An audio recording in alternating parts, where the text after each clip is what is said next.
Olá, bom dia a todos vocês. Hoje estamos aqui com o professor Eugênio Lazarotto, médico veterinário, que vai nos falar um pouquinho sobre alguns cuidados que você deve ter com um filhotinho, aquele animalzinho de estimação, de companhia que você adquiriu há pouco tempo. Tudo bem, professor? Tudo bem, professora. Professor, um filhotinho é sempre motivo de alegria numa casa, né? Então as crianças adoram, mostram, mas é um serzinho extremamente sensível. Quais os cuidados que deve-se ter com esse animalzinho? Como qualquer ser recém-nascido, todos os cuidados possíveis. A natureza dota os filhotes de uma beleza ímpar, justamente para que as espécies consigam sobreviver. Para que sejam cuidados e acarinhados. Cuidados. Se olharmos de uma maneira geral, a maioria dos filhotes são bonitos, fofinhos. Então, é a atração. Todo mundo fica atraído pelo bebê. Lamentavelmente, depois esse bebê cresce e depois de um certo tempo, muitas pessoas o abandonam porque perdem aquele encanto do bebê. Então, isso acontece muito, né? Porque são os animais de companhia, acaba acontecendo bastante. Principalmente próximo a épocas de férias, a época que não tem com quem deixar o filhote. Então, lamentavelmente, não só aqui em nossa cidade, em todas as cidades do Brasil, isso acontece, não só do Brasil, né? Em nível do mundo todo, né? As pessoas acabam abandonando os animais e sobra geralmente para muitas organizações cuidarem de uma maneira assim até injusta, porque o filhote não pediu para vir ao mundo. Sim. E as pessoas o adotarem e muitas vezes o abandonarem. Isso é crime, né, professor? Bom, professor, para aquelas pessoas que adquiriram o filhotinho há pouco tempo, estão com ele em casa, quais os cuidados? A gente percebe que muitas vezes adquire, já mostra para toda a vizinhança, leva para todo lugar, e é como um bebezinho recém-nascido, não é para ficar exposto. Quais os cuidados deve-se ter com esse filhotinho? Que nem uma criança, né? Ele deve ser cuidado, alimentado, mantido aquecido. O animal, quando ele é novo, ele não tem um sistema termorregulador bem formado ainda, por isso que ele precisa ficar ao lado da mãe. Mas partindo do princípio de um cãozinho e um gatinho, vamos pegar esses dois animais. Dois exemplos. E depois de desmamados, uma semana após o desmame é o início da primeira vacina. Por que eu digo uma semana após o desmame? Porque se a mãe é vacinada, ela tem anticorpos que vão proteger o animal enquanto estiver mamando. Várias doenças. Exatamente. Se ele for mamar nesse momento, se ele for vacinado nesse momento que está mamando, a vacina, o leite vai neutralizar a vacina.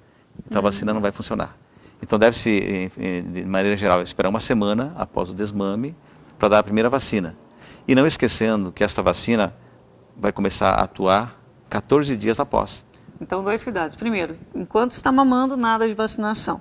Parou, encerrou o período de amamentação, uma semana após a primeira vacina, que vai demorar 14 dias para funcionar. Para ele estar imunizado. Começar a dar imunidade. Para começar a dar imunidade. Então, uma vacina ética, que o pessoal diz que é vacina importada, mas é a vacina ética, que é trabalhada com mais bem elaborada, ela dá nessa primeira dose, após os 14 dias, aproximadamente, em tese, 70% de imunidade. Boa uma vacina. Sim, muito boa. Bom, professor, então, fazendo uma continha aqui, mais ou menos quantos dias para desmamar? Quantos dias o filhotinho deve estar mamando? Mais ou menos. 45 dias em média. 45 dias. Mais uma semana, vamos lá para 52 dias. Perfeitamente. Após a vacinação, mais 14 dias. 62, 66 dias. Só após 66 dias você pode estar passeando, mostrando para todo mundo, colocando com outros animais. Não é bem assim. Na segunda dose de vacina, que é um mês após, essa vacina vai aumentar, tomando essa mesma vacina de alta qualidade, vai aumentar para, digamos, 90% de imunidade. E no terceiro mês de vacina, sim, dá o 100%. Então, nós recomendamos que se façam as 3 doses de vacina, com a terceira, no caso do cão, né? Sim. Com a terceira dose de vacina, a primeira de raiva, e aí sim o animalzinho está liberado para passear no parque. Bom, professor, o que essas vacinas trazem de imunidade? Contra quais as doenças? A primeira, a segunda e terceira? O senhor falou na última, a questão da raiva. Então, o que deve se buscar de imunização? Normalmente as vacinas têm 8 ou 10 antígenos contra a doença. Então, existem doenças virais, umas são que passam para o homem, como as hepatites, a leptospirose, e outras são só dos animais, né? Então, essas doenças, nas vacinas contra essas doenças, já vão preparando o sistema imunitário do bichinho para que não adquiram e também não transmitam as doenças. Não seja um vetor. Exatamente, seja vetor. As leptospiras é uma preocupação muito grande, inclusive nós aqui que temos problema de enchente de rios, e a leptospirose, ela é transmitida através da urina do rato. Sim. O rato, todos vocês sabem que ele tem incontinência urinária. Por onde anda, ele urina. Então, ele vai na alimentação do animal, se você deixa o alimento à noite, o rato vai na ração desse animal, se alimenta e acaba urinando lá em cima. E se ele tem a leptospira, ele já transmite a leptospirose para o alimento do animal. Se o animal não está vacinado, ele já adquire a leptospira e começa a transmitir. E na época de cheia também a leptospira sobrevive na água. Então, se você andar descalço nesta água do rio, nessa água de enchente... É o que a gente observa, assim, um absurdo, crianças brincando na água, não é brincadeira, não. É problema de saúde pública. Inclusive a saúde pública se preocupa muito, inclusive o pessoal orienta muito, né, a saúde pública, para que as pessoas tomem cuidado, porque a leptospira, ela penetra na pele íntegra e acaba contaminando a pessoa e vai ocasionar problemas seríssimos nos animais e nas pessoas também, como lesões renais, são os principais problemas, dentre outros, que a leptospira causa. Então é muito séria essa doença, principalmente para nós que estamos aqui em região de alagamento. Sim. As pessoas tenham muito cuidado, porque quando elas menos esperam, elas podem estar contaminadas com a leptospira, que vem do rato e que muitas vezes vem para a ração do animal, que acaba ingerindo esse alimento, se o animal não é vacinado com uma vacina ética, uma vacina que passa essa imunidade. Sim.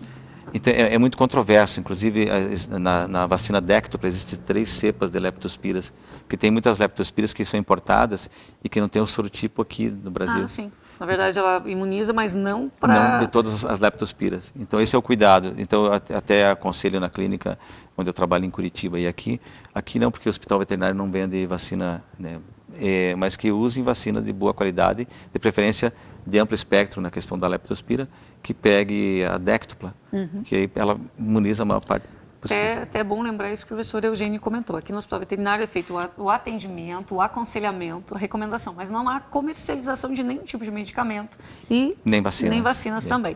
Mas é importante, tem dúvida quanto ao procedimento, tem dúvida quanto à sequência das vacinas, procure um médico veterinário de confiança que atenda o seu animalzinho. Se não tem, procura que o hospital veterinário será recomendado ou aqui mesmo pelos professores. É importante o quê? O cuidado com esse animal. Os pais, quando forem dar um filhote para o filho, pensem muito bem que aquele filhotinho vai crescer e chegará um dia que ele poderá se tornar um incômodo em casa em vez de ser a atração da criança. E a criança acaba muitas vezes deixando o animalzinho de lado. Aos 3, 4 meses, um cãozinho começa a trocar os dentinhos e aí a gengiva coça muito. E morde tudo. Isso começa a morder tudo. E daí é o momento, muitas vezes, do abandono do animal, que não entende, porque o animalzinho vai morder a criança, aquele dentinho fininho que parece um alfinete, né? Vai machucar o bebê, e daí muitas vezes os pais espancam o filhotinho, sem saber que ele está num processo de troca dos dentes. Mesma coisa da criança, que precisa ficar mastigando, precisa ficar mordendo, né? Com certeza, é o mesmo procedimento. Só que as pessoas muitas vezes não entendendo disso, acabam maltratando o filhotinho, abandonando, e é uma necessidade fisiológica dele trocar os dentinhos. Então temos que prestar atenção também nesse detalhe. Prepararmos o nosso filho para quando tiver o filhotinho, que ele vai ter a responsabilidade de cuidar da parte alimentar, do aquecimento, da higiene principalmente. Assim começa a se ensinar a responsabilidade das crianças, né? Sim. Um cuidado também, não dê um filhotinho e exige toda essa responsabilidade de uma criança, de um serzinho muito jovem. Perfeitamente. 6, 7 anos, não tem ainda essa consciência. Então também tem que ter esse cuidado. O filhote pode ser dado para a criança, mas esse cuidado, essa responsabilidade é muito mais dos pais com certeza, do que desse ser que numa idade tão jovem ainda não tem toda essa noção, ou mesmo esse senso de responsabilidade, não é, professor? E o pai que tiver inteligência poderá aproveitar desse momento para ajudar na educação do filho também. E mostrar para ele, conforme a idade, claro, do filho, qual é o grau de responsabilidade que ele tem perante um novo ser. Então isso é muito importante. Professor, agradecemos a sua participação aqui hoje, será convidado outras vezes. É sempre muito bom conversar com o professor Eugênio, toda essa calma, ele transmite muita informação de uma forma bastante agradável, Obrigado, professor. professora. Obrigado. Obrigado, Obrigado, pessoal. Até mais.